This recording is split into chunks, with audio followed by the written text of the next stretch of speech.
इफ्तार का वक्त भी हो गया है और आज सबसे बड़ा सवाल इफ्तार की दावत को लेकर ही दावत दे रही है आरएसएस के संरक्षण वाली एक संस्था, एक मंच है मुस्लिम राष्ट्रीय मंच।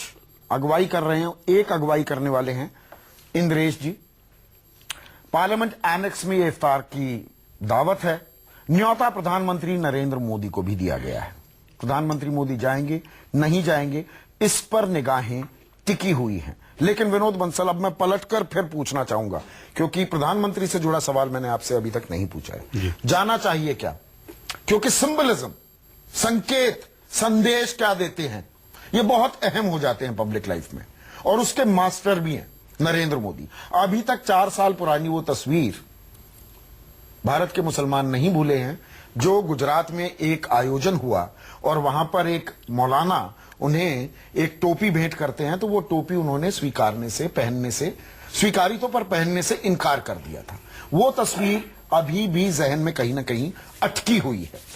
इकबाल की भी कमी है, आप ये मानेंगे, मुसलमानों में और बीजेपी में। और बीजेपी की अगुवाई कौन कर रहे हैं? नरेंद्र मोदी में। वो खाई पाटने का एक जरिया हो सकता है क्या? या मीडिया सिंबलिज्म को बेवजह, या मैं बेवजह इसे ज्यादा तूल दे रहा हूं, ज्यादा रीड कर रहा हूं? नहीं, देखिए, लास्ट वाली बात तो आपकी ठीक है बिल्कुल, कई बेवजह तूल तो दिया जा रहा है। लेकिन एक बात बड़ी महत्वपूर्ण है कि अगर मैं टोपी पहनता हूं कि नहीं पहनता हूं, मेरा व्यक्तिगत मामला है।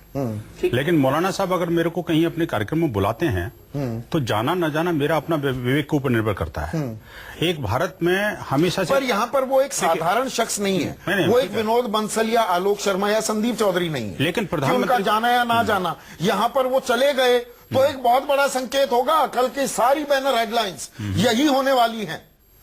देखिए, कुछ भी हो, हेतु क्या है और कौन जा रहा है। एक व्यक्तिगत रूप से एक व्यक्ति जाता है, एक राष्ट्र का प्रधानमंत्री जाता है, और वो क्या ऑफिशियली जा रहा है, पर्सनली जा रहा है, ये एक तो ये डिपेंड करता है। दूसरी बात ये कि क्या कार्यक्रम सरकार ने आयोजित किया है या किसी व्यक्ति या किसी संस्था ने आयोजित किया है। इन दोनों में बहुत बड़ा अंतर होता है। अगर सरकारी फंड से कोई सरकार आयोजित करती है तब निश्चित रूप से उस पर बहुत सारे क्वेश्चन मार्क लगते हैं। अगर कोई व्यक्ति या कोई संस्था जो ऑलरेडी इस काम को करती रही है शुरू से, या उसका अपना स्वाभिमान है या उसका अपना कार्यक्रम करने का तरीका है, तो उसमें क्यों आ जाते हैं? नहीं, सिंबल तो इसलिए आपने कहा कि ठीक है, चलिए मैं मान लेता हूं कि मैं ज्यादा तूल दे रहा हूं, पर इसमें है क्या? बात का बतंगड़ क्यों बना? मैं वही तो कह रहा हूं। अब यहाँ पर ये अच्छे खासे खजूर है, ठीक है, कुछ ड्राई फ्रूट्स लो, एक चाय की चुस्की लो, आ जाओ। बिल्कुल, तो वही तो हो रहा है। इसमें इतना हाय तौबा क्यों? हाय तौबा तो मुझे लगता है मीडिया ने बचाई। मुझे तो सिर्फ न्यूज़ 24 से ही पता लगा कि ऐसी कोई इफ्तार पार्टी लग रही है। लेकिन अदरवाइज तो सुबह से मैंने सारे अखबार न्योता दिया गया है। भाई न्योता दिया है। मैं अब इंद्रेश कोई साधारण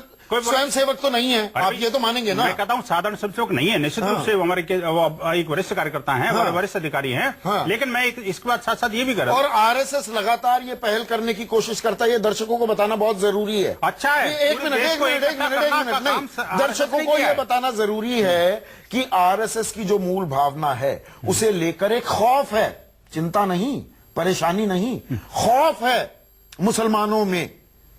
किस चीज को? हिंदुस्तान में रहना होगा, वंदे मातरम कहना होगा। हिंदुस्तान के मसले नहीं पड़ेगा। वंदे मातरम कहने में किसी को दिक्कत नहीं? बिल्कुल हम नहीं कहेंगे। मुझे बताइए, हम नहीं कहेंगे। मैं कहता हूँ वंदे मातरम कहने में हम नहीं कहेंगे। आप अपनी सोच कैसे डाल सकते हैं? यही तो दिक्कत है, यही बहुत यही आरएसएस की दिक्कत है। संदीप जी, इसकी दिक्कत नहीं है। आपको राष्ट्र में रहना है तो राष्ट्र के साथ उसके मानदंडों को बांधना पड़ेगा। उसकी कौन से मानदंड? हम अपने वतन से मोहब्बत करते हैं। हाँ, तो मैं ये जरूर नहीं कि जब हम वंदे मातरम करेंगे तभी मोहब्बत ही कहलाएंगे। बात ये नहीं है। विरोध भी क्यों कर रहे हैं? हम विरोध कहाँ कर रहे हैं? आप कहो ना, हम कौन मना कर रहे हैं? मैं कहता हूँ वही तो मैं कह रहा हूँ, हम नहीं कहेंगे। प्रश्न यही तो नहीं, देखिए यहाँ पे यही तो दिक्कत आ जाती है। देखिए, घर वापसी चलाया जाता है, माफी के साथ नहीं चलना घर वापसी का क्या मतलब आप ये बताते हैं? नहीं, घर वापसी का क्या मतलब? क्यों नहीं होना? आप किसी भी आस्था पर सवाल उठाते हैं, लोग राष्ट्रीय आस्था पर सवाल उठा रहे हैं, उनको वापस वंदे मातरम बाहर चले गए। क्यों नहीं? आप अंदर से, तो आप बताइए, आरएसएस के मुख्यालय पे तिरंगा क्यों नहीं लहराया जाता? हिंदू धर्म में, बताइए ना। हिंदू धर्म में जो बुराइयां, जो कुरीतियां आ गई, जिसके चलते अगर मैं मान भी लूं फॉर आर्ग्यूमेंट से कि हिंदू धर्म पुराना है ज्यादा मुसलमानों से, अब नहीं, एक मिनट, हाँ है ही है। हाँ, उसमें भी अलग अलग है। अब वो हिंदू भी अलग अलग है। अब वो हिंदू शब्द कब आया उस पर हम एक और चर्चा कर सकते हैं। देखिए, वो बात छोड़ दीजिए, पर वही असासुद्दीन ओवैसी जो बात कहते हैं, जो कुतर्क देते हैं कुतर्क देते हैं कि हर व्यक्ति जो पैदा होता है वो मुसलमान पैदा होता है। बेकार आपका वो बेकार की बात है ना, तो आपके घर वापसी की बात भी बेकार की बात है। बिल्कुल नहीं है, ये बेकार की बात है। फिर संदीप जी, इसका मतलब आप घर वापसी को समझे नहीं समझाइए। मुझे लगता है गलत फहमी में ये हो गया। जो लव मैरिज को लोग लव जिहाद समझ रहे हैं, जैसे लव मैरिज को लोग लव जिहाद समझ रहे हैं, उसी तरह से आप घर वापसी को धर्मांतरण समझ रहे हैं। गलत है बिल्कुल, दोनों चीज़ बड़ा अंतर है। बंसल साहब, यही ईमान लिखते हैं, यही ईमान पढ़ते हैं। हमें कुछ और मत पढ़वाओ, हम कुरान पढ़ते हैं। यहीं के सारे मंजर हैं, यहीं के सारे मौसम हैं। देखिए, वो अंधे हैं जो इन आंखों में पाकिस्तान पढ़ते हैं। इस भारत की हम अपने वतन से मोहब्बत करते हैं, लेकिन ये जरूरी नहीं है कि जब हम वंदे मातरम कहेंगे तभी देशभक्त कहलाएंगे। तो मुझे एक बात का जवाब दीजिए कि नागपुर में आरएसएस का जो मुख्यालय है वहां तिरंगा क्यों नहीं लहराया जाता 26 जनवरी को? मैं कहता हूँ वंदे मातरम, उसको छोड़िए, आप इसका जवाब दीजिए। आप क्या बात कर रहे हो? क्यों हमको राष्ट्रध्वज का अपमान करते हैं? आप ये कहना चाहते हो? क्यों नहीं? आप क्या कहना? क्यों नहीं लहराया जाता? क्या मस्जिद में पाकिस्तान का झंडा क्यों लहराया जाता? नहीं लहराया जाता। मैं बता दूंगा आपको। अरे मैं कहता हूँ कश्मीर में लहराया जाता जहां आपकी सरकार बनी हुई है, आपके संगठन से। मेरी बात सुनिए, हमारे हिंदुस्तान में आप यहाँ संगम बिहार में चले जाइए, यही दिल्ली की बात कर रहा हूँ मैं। और मैं मस्जिद के ऊपर हमारे यहाँ हमारे इस्लाम का झंडा है, हमारे इस्लाम का झंडा हरा झंडा है। आप वही बात कहने लगे, फिर वही राष्ट्र विरोधी आप इशारा करने लगे। इशारा में जब इन्होंने झंडे की बात करी तो झंडे की बात का जवाब मैं गलत थोड़ी कह रहा हूँ। गलत कह रहे हैं आप। मैं नहीं गलत कह रहा हूँ। देखिए, जो हमारी मस्जिद में, हिंदुस्तान के किसी भी मदरसे में, किसी भी मस्जिद में पाकिस्तान का झंडा नहीं लहराया जाता। सुन लीजिए आप इस बात को, और जिस दिन आप ये सबूत दे देंगे, सबसे पहले उस मस्जिद या मदरसे पर कुदाल मैं चलाऊंगा। अच्छा, मुझे बता दो सर, मुझे ये बता दो, जो पाकिस्तान का झंडा लहराने वाले वो कौन लोग हैं, जरा बताओ। ये तो बीजेपी से सब नहीं, क्या हिंदू है, मुसलमान है? ये तो राम माधव बताएंगे ना। राम माधव क्या यार? ये राम माधव बताएंगे। सरेआम पाकिस्तान का झंडा लहराया जाता है। एक मिनट, कहाँ? जम्मू कश्मीर के अंदर। यार वहाँ सरकार आपकी बात सरकार की नहीं है। और किसकी? और किसकी बात? अभी हिंदू मुसलमान की हो रही है। जब आप अलगाववादियों के साथ बैठ के सरकार बनाएंगे तो क्या होगा? राजनीति से बात मत करिए। मैं सीधा सीधा कह रहा हूँ, आपने कहा कि झंडा कहाँ लहराया जाता है। मैं कहता हूं, जब आपने राष्ट्रीय संसद संघ के दफ्तर के ऊपर तिरंगे की बात करी, तो मैं कहता हूं जो तिरंगे को जलाने वाले हैं, आखिरकार जो तिरंगे का अपमान करने वाले हैं। योगा दिवस की मेरी बात सुनिए, आप जिससे मुंह पोछा जा रहा था तिरंगे से, वो नहीं देखा आपने? कौन से तिरंगे से मुंह पोंछ लिया? जो गले में डाले हुए थे। क्या तिरंगा क्या था वो? क्या था वो? नहीं, अंसार रजा साहब, वो तिरंगा नहीं। अच्छा, अंसार राजा जी, आप बार-बार ये गलत बयान ना करिए। वास्तव में आप लेकिन 3 कलर तो थे ना। नहीं, जब तक अशोक चक्र नहीं होता वो तिरंगा नहीं। चलिए, मैं ये पर एक बात, आप दोनों को देखिए, वही बातें घूम घूम कर आने लगी। नहीं, एक मिनट, अब ये दर्शकों को एक मिनट लहराने वाले, अब दर्शकों को देखिए, ये असल बात आ गई। मैं 1 मिनट रुक जाइए, अब दर्शकों को थोड़ा समझा दूं। अब हो गई बहस। हम बहस दरअसल नहीं करवाना चाहते हैं, थोड़ा सा अलग है हम दूसरे चैनल से। चीखा चाखी में थोड़ा सा बीपी बढ़ता है, वो अच्छा नहीं होता सेहत के लिए। असल बात अब ये सामने आ गई है। शुरुआत से जो मैं कह रहा था, कोई आपत्ति नहीं। आरएसएस की अगुवाई में एक उन्हीं द्वारा संचालित मंच, मुस्लिम राष्ट्रीय मंच, इफ्तार की दावत देता है। पार्लियामेंट एनेक्स में हो रहा है, प्रधानमंत्री को न्योता जा रहा है, लेकिन सोच क्या दिख रही है, उसके जवाब क्या मिल रहे हैं? ये देश के लिए, हमारी गंगा जमनी तहजीब के लिए ये क्या तस्वीर हम दिखा रहे हैं? और यही काम आप भी करते आए हैं। आलोक शर्मा, इस कैविएट के साथ आपकी टिप्पणी। देखिए, हमने कभी इस तरह का काम नहीं किया, और अगर कांग्रेसी किसी भाई ने किया भी है तो वो भी निंदनीय है। मैं उसकी कभी भी किसी तरह से भी ना उसकी सराहना करूंगा, ना उसको किसी तरह से प्रोटेक्ट करना चाहूंगा। तो आज जिस तरह का माहौल पिछले 1-1.5 साल में बना है, उसमें केवल मार्केटिंग और पैकेजिंग है। आप धर्म को, योग को, इफ्तार को, सब चीजों को कहीं ना कहीं राजनीतिक चश्मे से जनता को और देश को दिखाया जा रहा है। आप अगर वास्तव में दिखा रहे हैं, आप अगर वास्तव में माइनॉरिटीज के लिए काम करना चाहते हैं, एक हाथ में कुरान और एक हाथ में कंप्यूटर की बात करते हैं, तो ये सिंबॉलिज्म छोड़ दीजिए। ये सिंबलिज्म काम क्यों कर रहे हैं? इफ्तार की सिंबलिज्म किसने स्टार्ट की? इफ्तार तो उनके धर्म का अपना एक मूलभूत नहीं, उसको सियासी संदेश देने का जरिया किसने बनाया? नहीं, ऐसा नहीं है। सभी जगह हुआ है। अभी तो बीजेपी के प्रवक्ता कह ही रहे थे कि हमारे बड़े बड़े 2004 में प्रधानमंत्री, उन्होंने भी कहा प्रधानमंत्री रमन सिंह और 2004 में वो जाते रहे। 2004 में तत्कालीन प्रधानमंत्री मनमोहन सिंह ये कहते हैं देश के संसाधनों पर पहला हक मुसलमानों का है। उसका ये क्या था? मैं कहता हूं कि उसका कहने का जो आशय था, उसका कहने का आशय केवल ये था कि जो पिछड़ा है, जो गरीब है, उसको आगे आने दीजिए। लेकिन उसके साथ साथ बीजेपी ने उसको खूब चुनाव में भुनाया। आप बता दीजिए अब क्या कर रहे हैं आप? मुस्लिम्स के लिए माइनॉरिटी मिनिस्ट्री का बजट घटा दिया आपने, तमाम तरह के जो बजट थे वो घटा दिए, स्कॉलरशिप की दर घट गई। अरे भाई, आप वास्तव में विकास चाहते हैं तो उन मदरसे जिनके ऊपर आपने तलवार लटका दी उनको आप ये एक मिनट देखिए, वाजिब सवाल है, उन्हें बोलने दीजिए। देखिए, मैथ्स और कंप्यूटर्स और तमाम शिक्षाओं के लिए रास्ते बनाने चाहिए थे। ठीक है, हमने भी जो प्रयास किया उसमें भी कमी रही होगी, लेकिन आप क्या कर रहे हैं? आप तो हर चीज को लव जिहाद हो, प्राची के हो, मोदी जी को जो वोट नहीं देगा वो पाकिस्तान चला जाए, आपके ये बयान थे। और जिन लोगों ने ये बयान दिए उनको आपने मंत्री बनाया। आपकी सोच, कथनी और करनी तमाम चीजें सामने आ रही हैं। आप जो कर रहे हैं, योग पर भी आपने किया। जिस दिन योग का दिवस खत्म हुआ उसके बाद ना मीडिया चैनल्स ने लिया, ना मोदी साहब को कहीं याद आई कि योग कुछ होता है। केवल सूर्य नमस्कार पर विवाद किया, पूरी तरह से उसको सांप्रदायिक रंग दिया और अपने घर चले गए। वही चीज आज हो रही है। ये वाजिब सवाल है। एक मिनट, एक मिनट, अब आपके लंबे हो जाएंगे ना वरना सवाल। देखिए, 3-4 चीजें जिनको लेकर पहले ही इकबाल की कमी है, थोड़ी भरोसा, एतबार वो टूटा हुआ है मुसलमानों और बीजेपी में। ये एक सत्य है। देखिए, मैं नहीं जानता इस बारे में। चलिए, आप ना जानते हो, आपने कितने उम्मीदवार खड़े किए, उसमें कितने प्रतिशत मुसलमान हैं, मुसलमान कितनी फीसदी में आपको वोट देते हैं, मुसलमानों में ये मैं इन चीजों एक मिनट आपको नहीं मिला लोकसभा तक पहुंचा सके, ये आपकी मूल विचारधारा को बताता है। धारा 370 आपने पूरा चुनाव लड़ लिया, उसके बाद अमृतसर का जब बॉर्डर क्रॉस हुआ तो आप धारा 370 को भूल गए। आलोक जी, मुझे बताइए, राम मंदिर पे एक ही दिन के अंदर 4-4 बयान आते हैं आपके। आप हिंदुस्तान के हिंदुओं के भी ठेकेदार नहीं है। नहीं तो आप मंदिर का समर्थन करते हैं? नहीं, अब ये विषयांतर हो गया। हम तो पहले से एक मिनट, नहीं, ये विषयांतर हो गए हम। मेरा सवाल बिल्कुल सीधा सटीक है, अभी मैं डटा हुआ हूं उस पर। नॉन स्कूल कैटेगरी में आप मदरसों को डालेंगे, इन्होंने क्या किया उसको भूल नहीं, पहले से डला हुआ था। नहीं डला हुआ। एक मिनट, फिर बता रहा हूँ, राइट टू एजुकेशन आप उसे हटा सकते थे। चैनल पर एक मिनट, मैं इस चैनल पर आपको पूरी तरह से मैं चैलेंज करता हूँ कि आप मुझे बताइए, राइट टू एजुकेशन में हमने कहा कि इनको आप एजुकेशन, चल तो वो ही रहा था ना। राइट टू एजुकेशन मुझे केवल ये बता दीजिए, आप मुझे बताइए क्या रिकॉग्नाइज करने की बात अगर लिखी होगी तो या तो आप मेरे ऊपर केस कीजिएगा, मैं करूंगा। आलोक जी, एक बात आप शब्दों को घुमा रहे हैं। साहब ने पूरी तरह से झूठ बोला। लोगों को भ्रमित मत करिए। मैं भ्रमित किया मंत्री जी ने, भ्रमित किया मंत्री जी ने। ना डी रिकॉग्नाइज वर्ड है वहां पर, ना राइट टू एजुकेशन में यह है कि उनको छात्र नहीं माना जाएगा। मुझे बताओ कि क्या अकेला कुरान पढ़ने वाले व्यक्ति इंजीनियर, डॉक्टर बन सकता है? हर व्यक्ति को डॉक्टर इंजीनियर आरएसएस बनाएगी क्या?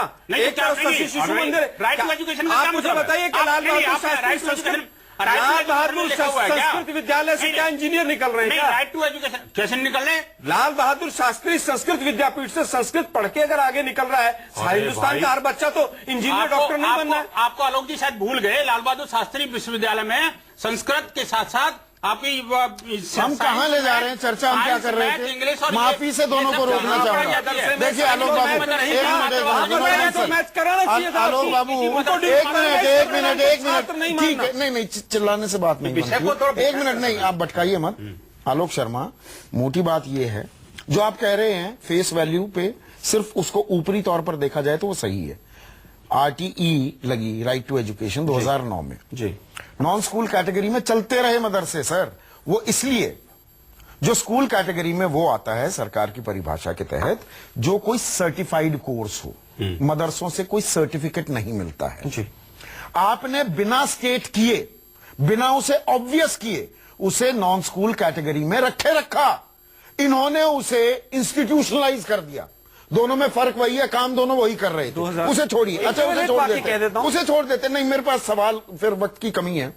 विनोद बंसल, मुझे ये बताइए, नॉन स्कूल कैटेगरी की बात हो, बीफ पर बैन हो, आप गाय को माता मानते हैं, गाय के स्लॉटर पर आप बैन लगाइए, भैंसे के, बैल के, और वो भी बीमार, बूढ़े, बुजुर्ग, उसमें 5.5 लाख लोगों की रोजी पर आप लात मार दें और आप कहें कि नहीं हम पर भरोसा कीजिए। नहीं, सुनिए, मैं एतबार की कमी की बात कर रहा हूँ। संदीप जी बताइए। बड़ा गंभीर मामला आपने उठाया। हाँ, बिल्कुल उठा रहा हूँ। अंदर से इसमें कटोट एक बात दिया। और जोड़ एक देता हूं। मिनट, रुकिए जब से आलोक जी रुकिए, पहले मैंने इनका जवाब दे दूं। पहले रुकिए, मैंने भी सुना था आपकी बात को।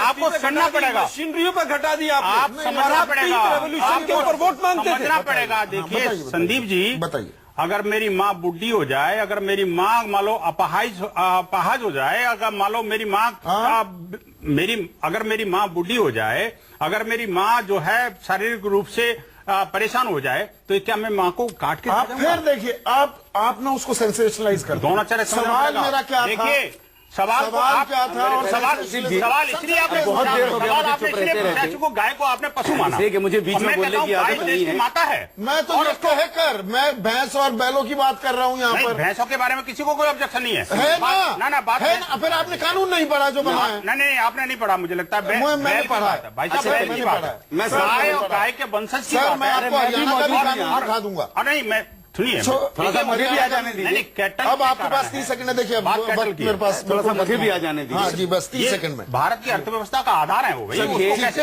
हम जहां आप कितना एक्सपोर्ट करते हैं मीट फिगर्स दूंगा मैं आपको अलग से। नहीं। आप चौंक जाएंगे। एक्सपोर्ट बढ़ गया है। अभी भी मौका इंडस्ट्री के ऊपर मशीनरी थी, मुंबई से एक्साइज ड्यूटी बढ़ा दिया जा रहा है। बिल्कुल गलत हो। पिंक रेवोल्यूशन पे वोट मांगते हैं, फिर मशीनरी के ऊपर 15 सेकंड में हमारी क्या गलती जो टैक्स आपने कम कर हाँ, दिया? तो मैं भी कुछ नहीं कर सकता जी।